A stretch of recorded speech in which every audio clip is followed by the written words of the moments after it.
All right, now let's look at the breathing mechanism. So we're going to look at inspiration or inhalation, and also expiration or exhalation. And our lungs work very similarly to this syringe. If I pull on the syringe, air is going to move in. If I push against the syringe, air moves out. And our lungs are going to work the same way through the same physics. So let's look at inspiration. And this is a taking in of air into the lungs.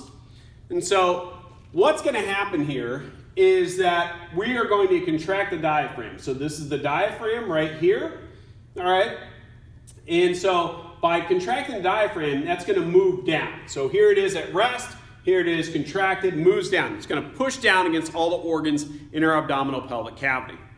We're also going to contract the external intercostal muscles. So these muscles that are between the ribs. Costal refers to ribs. So between the ribs. All right, so those are going to contract. That's going to pull the rib cage up and out.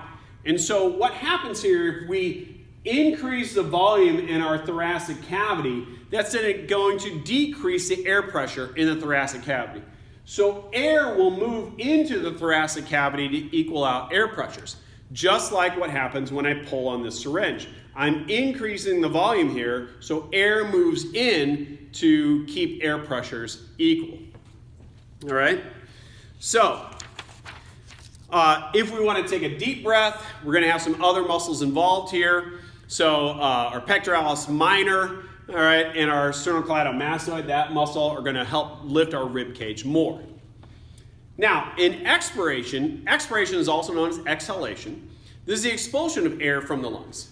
So in this, our diaphragm, so as I mentioned earlier, our diaphragm contracts. It pushes down on those organs in our abdominal pelvic cavity.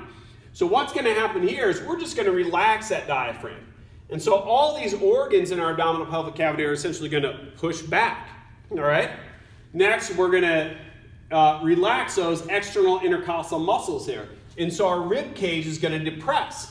And so when we relax our diaphragm and external intercostal muscles, our volume in our thoracic cavity is going to decrease. And if our volume decreases, then the air pressure in here will increase. And so air will move out to outside of our body to equal out air pressures.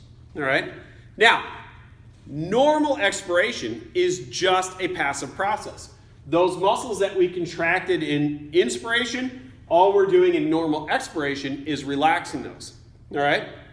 So we're not using energy there. Now, if we're trying to expel out more air, like when you're running, or think about blowing up a balloon, right? If you're blowing up a balloon, you're going to contract your abdominal wall muscles, which are going to push against your organs of your abdominal pelvic cavity, and that's going to push more against the diaphragm, making our thoracic cavity smaller. We're also going to contract these other muscles known as the internal intercostal muscles, and those are going to cause our rib cage to depress even more, making the volume in here smaller. All right? And by making it smaller, the air pressure in here further increases, so we're going to push more air out. All right? So that's normal, so inspiration, expiration. Here's a little model to show this in action here. So if I pull on this, our diaphragm goes down, our lungs increase, which are shown by the balloons. When those organs push back, you can see those balloons deflate. So this is essentially how our lungs work as well.